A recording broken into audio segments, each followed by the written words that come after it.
My name's Matthew F. Stuthio, and I've had a kind of a crazy life. It's mostly me who did it to me. Um, I'm a mess right now physically, and it's me who did it to me. um, Psychologically, I've always kind of been a mess. Not like crazy, but had issues. Maybe that's why I've always been really good at psychology. Maybe you have to be a little bit cuckoo for cocoa puffs in order to get by and help. I've had a lot of people actually come to me with advice, to get advice from me.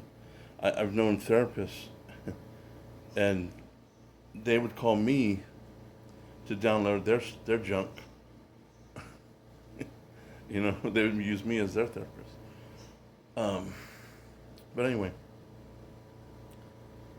so anybody watching this, take this as an example of certain things not to do, but also take it as a look into the human psyche and how things could be if you have the right mindset, and how they can be with the wrong mindset. I think we're all born with. I used to think differently, but I've changed my mind, and DNA does have some. It's going to vary on each person, but it has something to do with certain inherent traits. I don't mean physically, I mean emotionally. When I was younger, I didn't really think that DNA would really affect emotions, but yeah, it can. Not for everybody. Um, for some, it'd be maybe a little stronger than others. But for example, I'm very high strung, you know,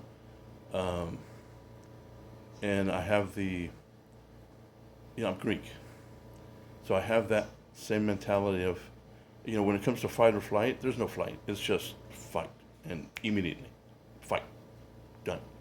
And I won't stop until I win.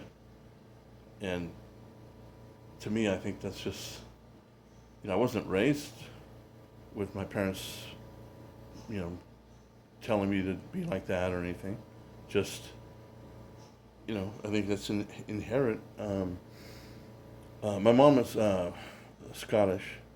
My dad's Greek. So you've got the Celts, you know, who have similar mentality. I mean, they were known as great fighters, fearless fighters, and of course the Greeks. How many times did they just fight to the death when they could have just laid down? No, they're not going to lay down. When Hitler wanted to come in, they knew they had no chance against the German army. They had nothing. They had no tanks. They had no air force. Um, you know, but they said, "Fuck you, Hitler! Bring it on!" And they fought as hard as they could. So that's my um, DNA, and I've always been like that. I just somebody says something, I see somebody bothering, some big guy bothering the little guy, I just get right in the face of the big guy. And what happens with that, what I've noticed is that um, virtually every time, like literally like 99% of the time, that big guy backs down. Sometimes it's two big guys. When I was working security in the housing projects in Compton, um, and I was the, sergeant in charge of the graveyard shift, and there was the housing projects there. It's called Park Village Crips. This was Park Village Crips, and then there was a little park, and then there was another housing project. The other one was a lot of Samoans there, but they were the same part of the same gang. Well, one day there was these two giant Samoans, and they were messing with my guys. As soon as I saw it, I didn't hesitate. I just right up and said, "What the hell's going on here?" And both of them kind of backed off. I'm like, "Nothing, nothing. We're cool." And then they walked off. But I had no fear, no, you know, of any possible consequences. Screw that, you know. But anyway, I don't want to get too much on that. So that's just kind of been, I've always kept it in check. I never, went out, you know, and specifically did anything bad to anybody. I never did any of that. But if I saw someone in need, being bullied, I would always step in. I'll give you another example. In high school, for the most part, everything was mellow. But there was this group of Mexicans, and it was Mexicans, not different Latinos. It was Mexicans. It was about 80 of them, and they would hang together. And those were the only ones that were just assholes. Nobody else had any racist. I had never heard any racist talk except from those guys. And we had a big group of like deaf kids and special needs kids, and those guys would mess with them, So one day during lunch, sometimes me and my guys, there'd be about 9 or 10 of us, we'd be out playing a little football. And so one day there was this other kid who was joining us, and at that time we weren't fully playing. We were just throwing the ball around.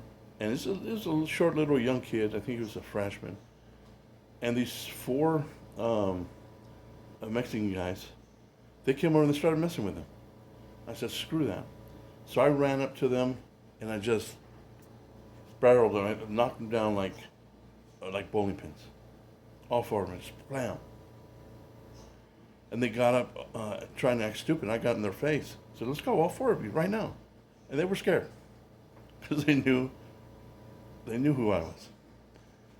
So then the next day, or maybe it was 2 days later, next time we were out there,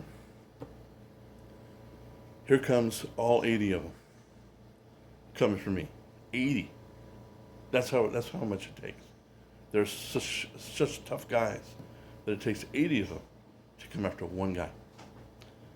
So, and I was ready. I put the ball down. It's like, okay, I'm ready. Let's go. And then the rest of the guys who were with me, surprisingly, they were like, no, we got your back. So there was like 9 or 10 of us now. Okay. And we're all like, come on. And we would have whipped them. I guarantee it. We would have whipped them.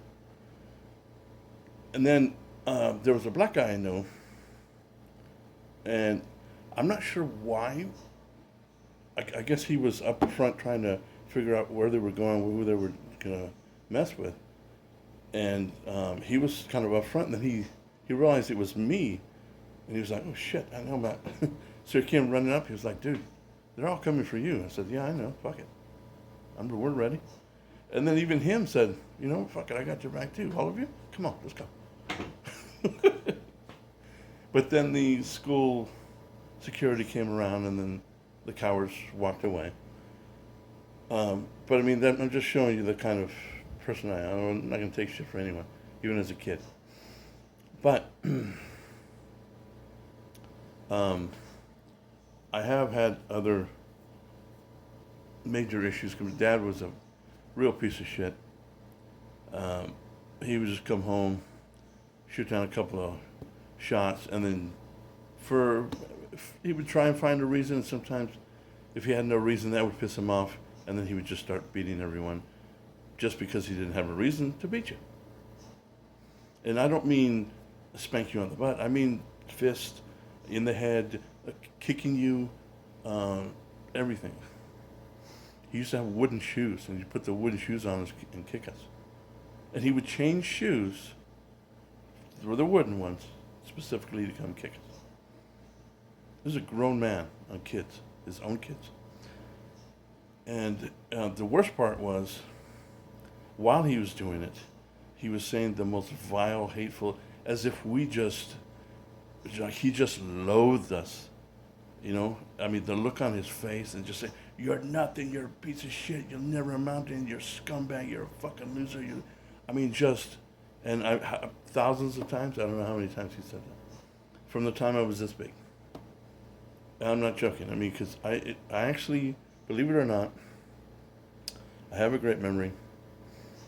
I'm not just the size of an elephant. I have the memory of an elephant. Uh, and I actually have a memory from in the womb. It's true. And that memory is, I think the reason why I have that memory, it's seared in my memory, is because my mom was terrified. And she just, it was late. It was late in the pregnancy. And so then that fear and that anxiety and everything just got me.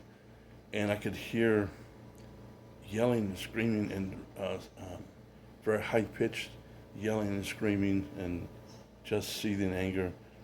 And then, as a baby, yeah, okay, he didn't do anything to me as a baby, but I'm watching him do this to my sister, my two brothers, to my mom. He didn't hit my mom too often, but he did a few times. But us, that was just standard procedure. Had a bad day at work, let me beat the shit out of the kids. Now I can relax, watch TV. I mean, I don't know what makes these people. Boo-hoo, right? No. But, and then we grew up, when I was real little, well, from like 6 to 9, we were in the worst neighborhood in town. I mean, horrible. It was the drug street. People were fighting in the street. And my mom she had checked out mentally. She just said, "Check please, I'm leaving." And so she would just want us out of the house. Just get outside, go play in the street. And so we would. We're literally playing in the street. Move when the cars come.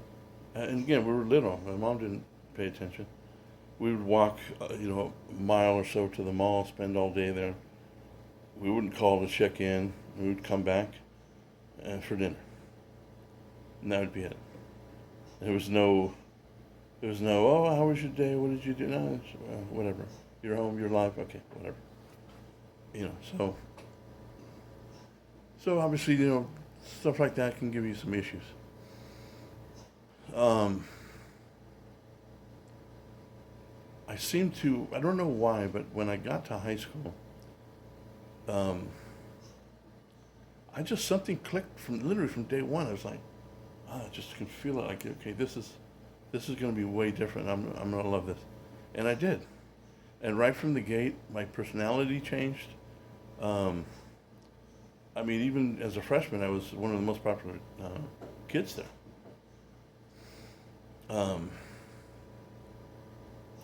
And my grades went up dramatically, and things were, at school things were great. At home, obviously I was too big at that point for him to, beat me. But of course there was the verbal abuse. And a lot of times it was not even just anything he'd say, he'd just look at you just with disdain, like, ugh. I mean, literally, it was like like we were his enemy, his own kids. But anyway, and so I've always had to, work around, anger issues and thankfully, somehow, I dealt with anger fairly well considering the circumstances. And to be honest with you, as a kid, I really did, at times, I wanted to kill my dad. I really did. I don't know if I fully understand what that meant when I was a kid, But the thoughts were there. Not all the time, they didn't last, but they were there. And running away and all that. But I never did anything.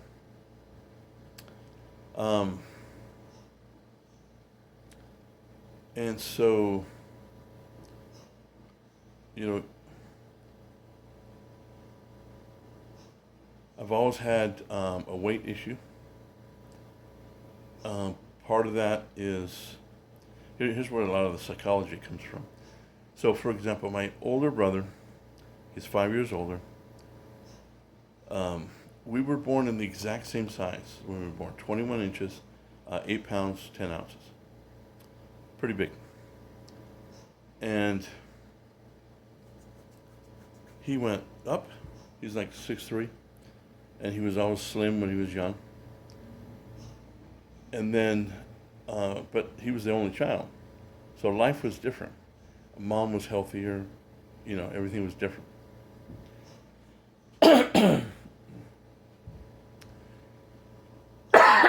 Excuse me. Then when my brother was 4, my mom gave birth to twins. Now the stress level just shot through the roof for both my parents. And and that's when the anxiety, the anger, everything, that's when it really started. Because like my brother was saying, that up until then, he never got beat ever. Yeah, he might get yelled at here and there when you're doing something you shouldn't be, but I mean, that's normal. But it was nothing too bad. And then, now that you got twins, oh shit, we got problems.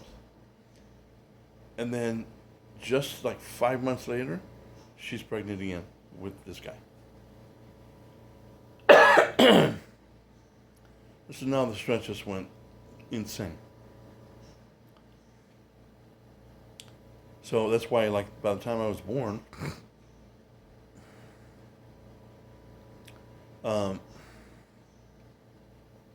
excuse me, I'm sorry. By the time I was born, their stress was just out of the mind. Also, health-wise, my mom, her health just kept getting worse and worse. So by the time she was pregnant with me, this was her diet. At least, late in the pregnancy. Pot of coffee in the morning, whole pot for herself, and a whole rack of cookies, the whole box of cookies, whole thing. That was breakfast. So you can imagine, as I'm in the womb going, what's going on? Can I get some food? Some nutrients? No? Shit. And then all throughout the day was just candies and chocolates and suckers and lollipops and then throughout the day, another pot of coffee. So she was just wired all day. And then finally for dinner, there was an actual meal. So that was my diet in the womb. So I came out, again, same size as my brother, but shorter and much bigger boned and just like that, completely opposite of my older brother. And then, of course, because her diet was like that, when I was younger, I mean, I was crazy about sweets. It was insane, you know. Every day and multiple times a day, probably in most situations. Every different candy you can imagine. If they got cake, oh, forget about it. So again, I'm not trying to make an excuse, but it's a bad start. When you're starting out that way. So also, one thing I realized, and it was much later in life, that the way a lot of the Greeks, and it turned out that it was us as well, how they deal with their babies when they're feeding the babies, finally getting, food to the babies instead of just milk. They shovel it down as fast as hell. I just couldn't believe it. I've seen it multiple times, and then I talked to my parents, and they were like, "Yeah, I guess we were like that." It literally was like this. It's like just, and the baby's just like got just enough time to start to swallow, and then another, and another, and another. And so, and then when we would get to actually, to eat solid foods, it was place everything in the middle, no individual plates. Place everything in the middle. The king would get his plate first, right? Dad, then mom, and then it was no holds barred. All four of us diving in, getting everything in, like that. I mean, seriously, it was like we were wild animals. And so that habit is from when I'm an infant. It's hard to break. Not impossible, but hard. I broke it for a while. And I was always chunky, but I was into fitness as well. So most of my life I've had a body of like an offensive lineman, in the NFL, where they're fat, but they're also really big and strong legs, you know. So I always kind of had that body. Later on in life, I did lose a whole bunch of weight. I got thin.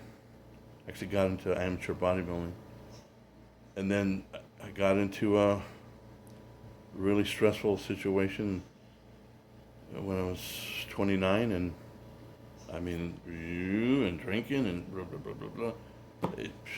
You start gaining weight quick, especially you've got that slow metabolism that makes it even worse. So even at that age, I would gain weight quick if I wasn't careful. And then so for many years, lose a little bit, do better, and then stress. Stress would always, and then you get cravings, and so I had a few years there where I lived a very destructive lifestyle when I was in my early 20s. When I was 22, I became a professional wrestler. I was on TV, the whole thing. I kind of did it the opposite way that most guys start in a little tiny promotion, or one over here, one over there, one of those little tiny ones, and or they'll go down to Mexico and wrestle there for a couple of years, get the experience, and slowly kind of build their way up.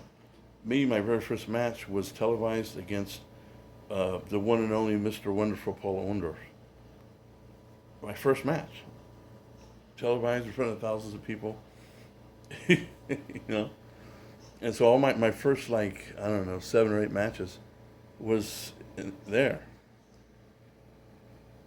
So then I ended up having to go down and wrestle in the small promotion, and it didn't really work out, and I got a lot of serious injuries. So gave that up, became a bounty hunter. Excuse me. Became a bounty hunter, and I didn't give a flying fuck. I wasn't scared of nothing. I mean, I literally was not scared of anything. So, then while I was a bounty hunter, to make sure I had plenty of income, started working security, and then worked security at the housing projects in Compton. They shot at us all the time. I got in shootouts, shot a few people, and and it didn't bother me. And we're thinking about it now, it still doesn't bother me, And at the time, I was like, "That's not good. You just, you just shot 3 people, and one may die. He ended up living, but he was in the hospital for a month with a bullet a quarter-inch from his heart. He was a Crip, so don't be sad. Tried to kill me 3 times, so don't feel for him. And then so then I sat back and was like, none of this bothers me in the slightest. That's not good. Something's wrong. Something's wrong there if that doesn't bother me.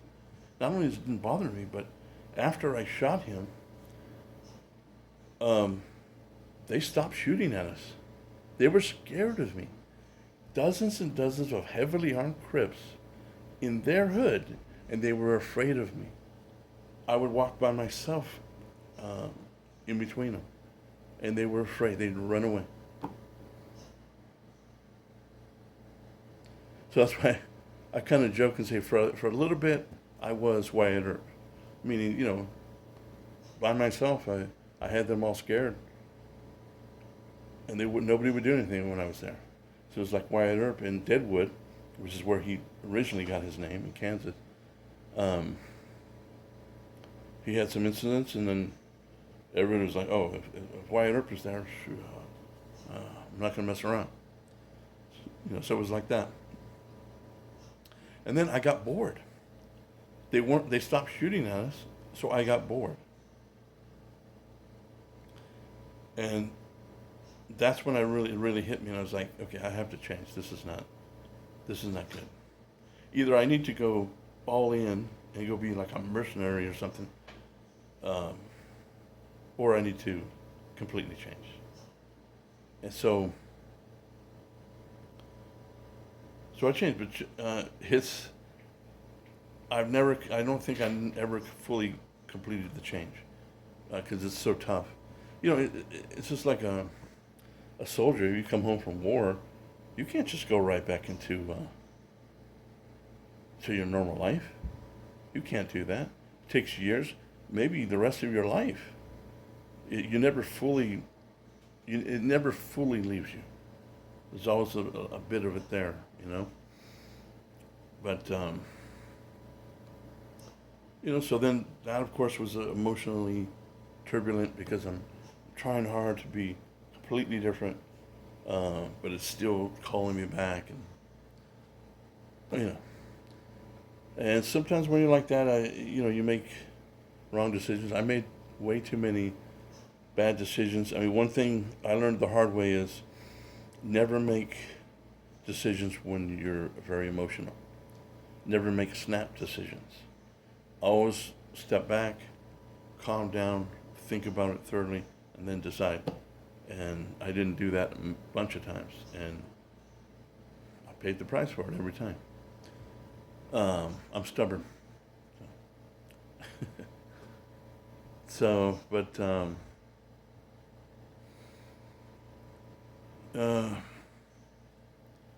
so I went through a lot of crap for years, and then things were in a way that I should have been better. I should have been okay, but it was like something was, I don't know, I could always feel like something's not right. Something's lingering or something, I don't know what it is. By the time I hit 40, I just felt, because all the shit I went through my whole life, there's way more detail. I'm not going to go into it. I'm going on too long already. But I went through a lot. And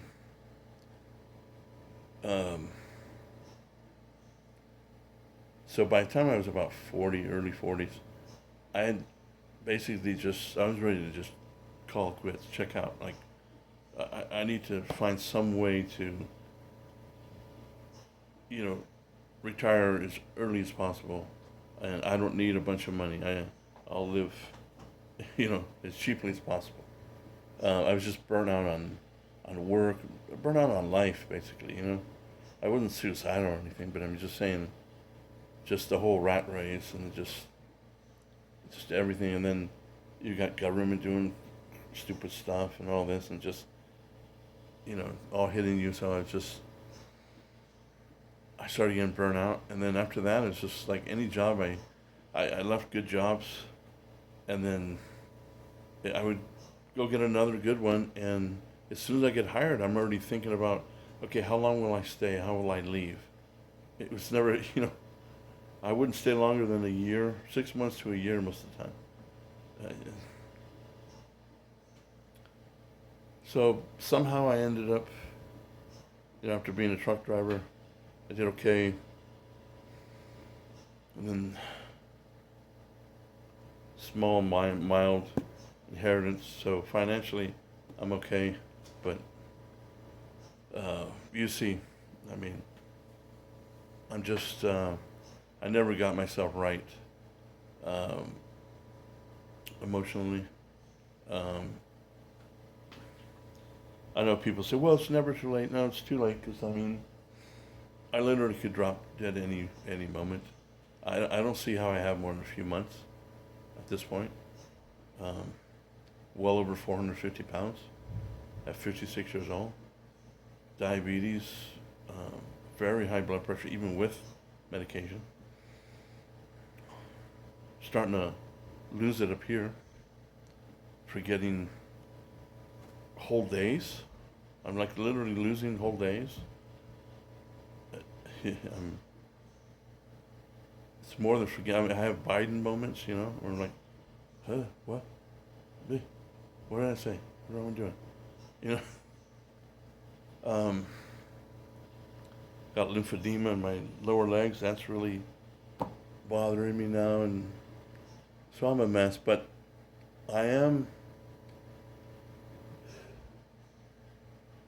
I'm okay. I mean, at this point, with whatever everything that's happened, I'm ready to go. It's fine.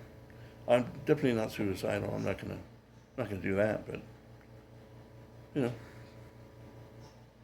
heart attack or whatever. Okay, well, if I go, I go. I'm okay with it. I've never actually been. It's kind of weird. I've never actually been scared of death ever. Even when I was young, never, never really afraid of it. There's always, of course, it's. I've had a couple moments where I was, ooh, could have been right there, um, and it's not fear. It's a little anxious. Like, okay, well, what awaits? I don't know.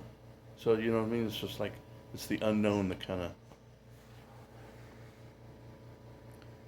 gives you pause, I guess, or whatever.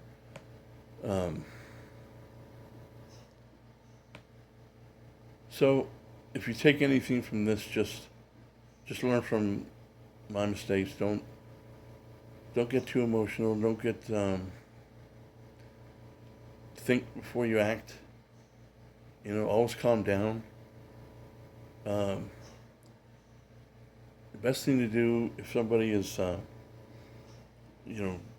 wants to argue, wants to fight you, do your best to walk away, get out of there, and get away from the bad situation because it can get real bad real quick, and you can get in trouble or you can get seriously injured. So, um, and then control your urges, your diet. As urges I'm talking from your food. Uh, you know, but and the problem is I can't if I'm not right in the head I can't have a good diet. So I've done it a couple times before when I lost a bunch of weight and I kept it for a while. Um, but then just, stress, anxiety, whatever, and it just, I mean, I shouldn't have as much anxiety as I do. I think maybe part of it is I'm,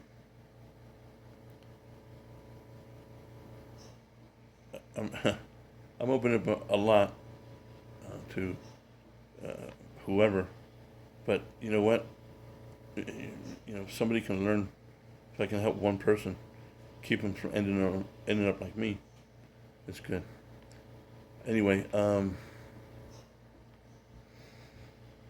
what was I saying? Oh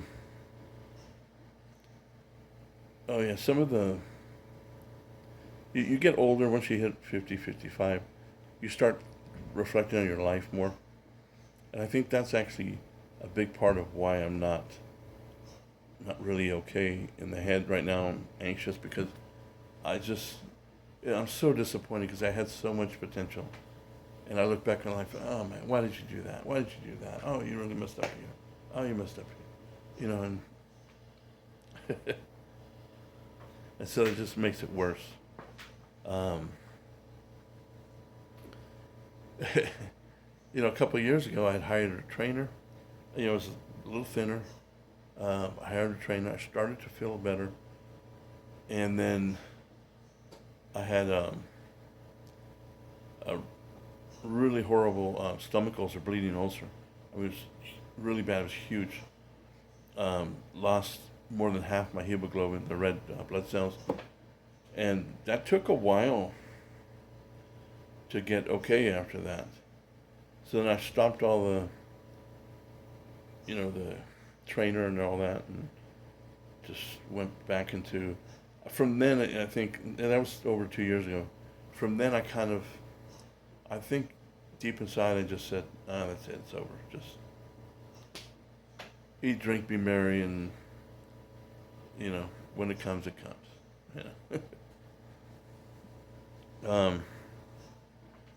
But anyway, I hope somebody can learn that my stupid life, my stupid,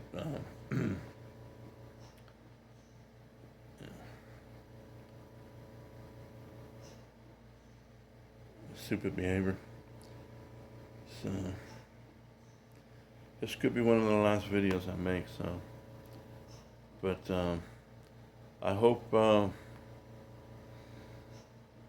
the country ends up okay. I know it's going to be rough for many years, and the world is going to be rough. Eventually, at some point down the road, humanity might start actually doing the right thing, treating each other right, treating the animals right, and Earth. But I won't live to see it, so. All right. Thank you. Hopefully you can make comments. I'm having some issues with that, but all right.